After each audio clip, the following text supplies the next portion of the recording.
வணக்கம் தலைவா, அனைவருக்கும் இனிய வணக்கம். இன்றைக்கி நம்ம இந்த ஒரு வீடியோவில் எதை பற்றி பார்க்க போகிறோம் அப்படின்னு பார்த்தீங்கன்னா, நமக்கு ஆசிரியர் தேர்வு வாரியத்தில் அடுத்தடுத்து வந்த அந்த முக்கியமான தகவல்களை பற்றி தான் இந்த ஒரு வீடியோவில் நாம் பார்க்கலாம்.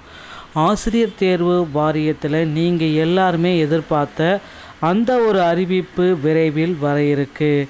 டெட்டோடைய ரிசல்ட்டுங்க. டெட் இந்த ஜனவரி இறுதிக்குள்ளார வெளியாகும் அப்படின்றது எதிர்பார்க்கப்பட்டது. ஜனவரி 30, 31 தேதிகளில் எல்லோருடைய எக்ஸ்பெக்டேஷனும் ஹையாக இருக்குது மக்களே. இந்த 2 நாட்களில் வருமா அப்படின்னு பார்த்தீங்கன்னா, கண்டிப்பாக ஜனவரி 31ஆம் தேதி வெளியாக வாய்ப்புகள் அதிகமாக இருக்குது. அப்படி வெளியாகலை அப்படின்னா, ஜனவரி 31 வெளியாகலை அப்படின்னா பிப்ரவரி மாதத்துக்கு போயிடும். பிப்ரவரி 2லேருந்து 5ஆம் தேதிக்குள்ளார டெட்டு பேப்பர் 1 மற்றும் பேப்பர் 2 முடிவுகளை நம்ம எதிர்பார்க்கலாம். பிப்ரவரி முதல் வாரத்தில் அதிகாரப்பூர்வ அறிவிப்பாக டெட்டு பேப்பர் 1 மற்றும் பேப்பர் 2 தேர்வு முடிவுகளை ஆசிரியர் தேர்வு வாரிய இணையதளத்தில் நம்ம பெற்றுக்கொள்ள முடியுங்க. ஆசிரியர் தகுதி தேர்வு இதுக்கு பார்த்திங்கன்னா ஒரு அடண்டம் எல்லாமே கொடுத்துருக்காங்க. பிசி எம்பிசிக்கு பிசி முஸ்லீம்க்கு எல்லாத்துக்குமே பார்த்திங்கன்னா 75 மார்க் எடுத்தால் பாஸு, எஸ்சி எஸ்டி எஸ்சிஏக்கு எல்லாத்துக்குமே பார்த்திங்கன்னா 60 மார்க் எடுத்தால் பாஸுன்ற மாதிரி, ஓசிக்கு பார்த்திங்கன்னா 90 மார்க்கு. இந்த மாதிரி அடண்டம் எல்லாமே டெட்டில் பாஸ் மதிப்பெண்களை குறைச்சி வழங்கியிருக்காங்க. இதனால் டெட் ஆசிரியர்கள் பலருக்கும் ஒரு மகிழ்ச்சியான செய்தி அப்படின்றத நம்ம சொல்லலாம். டெட் தேர்வில் நீங்கள் எதிர்பார்த்த மதிப்பெண் கிடைக்கல அப்படின்னா உங்களுக்கு இன்னொரு வகையில் பார்த்திங்கன்னா ஒரு போனஸ் ட்ரீட்டாக கொடுக்க போகிறாங்க. டெட்டு பேப்பர் 2ல் பார்த்திங்கன்னா நிறைய பீப்புள்ஸ் பார்த்திங்கன்னா மதிப்பெண்கள் கூட வரல, நிறைய கேள்விகள் தவறாக இருக்குது அப்படின்றத குறிப்பிட்டே சொல்லியிருக்காங்க. அதனால் டெட்டு பேப்பர் 2ல் போனஸ் மதிப்பெண்கள் நமக்கு வழங்கப்படும். 145 கேள்விகள் தவறுன்னு சொன்னதுனால ஒரு 5 கேள்விகளாவது போனஸ் மதிப்பெண்கள் நிச்சயமாக வழங்கப்படும் அப்படின்ற மாதிரி ஒரு பெரிய எதிர்பார்ப்பு போயிட்டுருக்கு மக்களே.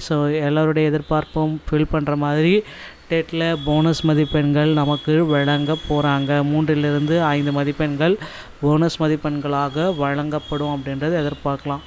டெட்டில் பொறுத்த வரைக்கும் நமக்கு பார்த்திங்கன்னா பேசிக்காக 75 மார்க், பிசி எம்பிசி டிபிசி முஸ்லீம்க்கு எல்லாத்துக்குமே பார்த்திங்கன்னா பேசிக்காக 75 மார்க் எடுத்தால் பாஸ்ன்ற அறிக்கை இருக்கிறதுனால கவலையே வேண்டாம். கண்டிப்பாக நிறைய பீப்புள்ஸ் 3,80,000 ஆசிரியர் பெருமக்களில் 3 லட்சம் ஆசிரியர் பெருமக்கள் டெட்டில் பாஸ் பண்ணிடுவாங்க அப்படின்ற ஒரு நம்பிக்கை நமக்கு இருக்குது. 3 லட்சத்துக்கு மேலே தான் டெட்டோடைய பாஸ் விகிதம் இருக்கும் அப்படின்ற ஒரு நம்பிக்கை இருக்குது. கவலையை விடுங்க. டெட்டில் பாஸ் மதிப்பெண்கள் கம்மியாக இருக்கிறதுனால ஹாப்பியாக இருங்க. அடுத்து பார்த்திங்கன்னா டெட்டோடைய இன்னொரு விஷயத்தை பற்றி தான் நான் இப்போ உங்களுக்கு கிளாரிட்டியோடு சொல்ல போகிறேன். என்ன அந்த ஒரு விஷயம், ஆசிரியர் தகுதி தேர்வில் முடிவுகள் எதிர்பார்ப்பு அப்படின்னு நம்ம பார்க்குறப்போ பிப்ரவரி எதிர்பார்க்கலாம். கண்டிப்பாக டெட்டில் ரிசல்ட் வரல அப்படின்னா, கண்டிப்பாக இந்த ஜனவரி 31 கூட வரல அப்படின்னா பிப்ரவரி மாதம் போயிடுது. பிப்ரவரி 2ஆம் தேதியிலேருந்து 5-6 தேதிகளில் ஆசிரியர் தகுதி தேர்வுடைய முடிவுகள் தாள் 1 மற்றும் தாள் 2 முடிவுகளை நிச்சயமாக வெளியிட போகிறாங்க.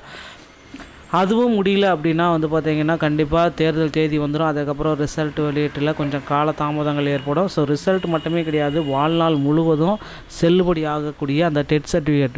ரிசல்ட் வெளியிட்டு அடுத்த ஒரு வாரத்திலே பார்த்திங்கன்னா டெட் சர்டிஃபிகேட்டே உங்களுக்கு கொடுத்துருவாங்க. அந்த டெட் சர்டிஃபிகேட் இருந்தால் மட்டும்தான் உங்களுக்கு செல்லுபடி ஆகக்கூடிய ஆசிரியர் ஆக முடியும் அப்படின்ற மாதிரி ஒரு அறிவிப்பு இருக்குது. மக்களே கவலையப்பட வேண்டாம். ஆசிரியர் தகுதி தேர்வுடைய முடிவுகள் விரைவில் நமக்கு வந்துவிடும்.